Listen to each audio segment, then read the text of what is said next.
I had hoped to begin this conversation weeks ago so that the entire Senate, not just this committee, would have time to consider a comprehensive bipartisan AUMF. As I have said many times, I am not comfortable with the administration's reliance on the 9/11 AUMF and the 2002 Iraq AUMF. We do not think an AUMF should include a geographic limitation.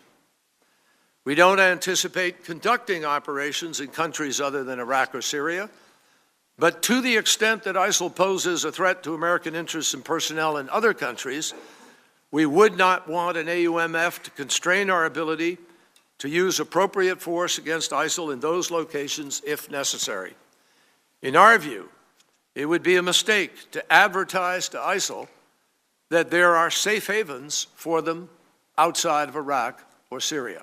The President has been crystal clear that his policy is that U.S. military forces will not be deployed to conduct ground combat operations against ISIL. However, while we certainly believe that this is the soundest possible policy, and while the President has been clear he is open to clarifications on the use of U.S. combat troops to be outlined in an AUMF, it doesn't mean that we should preemptively bind the hands of the Commander-in-Chief or our commanders in the field in responding to scenarios and contingencies that are impossible to foresee. And I note that Chairman Menendez has suggested that a 3-year limitation should be put into an AUMF.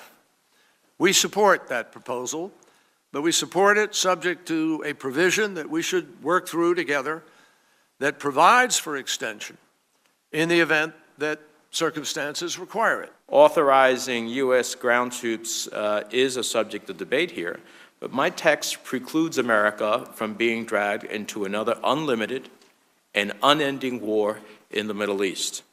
It does preclude the deployment of large-scale combat forces, which was done in Iraq, I think, at great cost. No one wants to, that I know of, is in favor of some open-ended effort, and we've just accepted the idea of a limitation of time with some capacity for review that we ought to work on together, so it's sensible. But, you know, it seems to me that there's no way to go through all of the hypotheticals.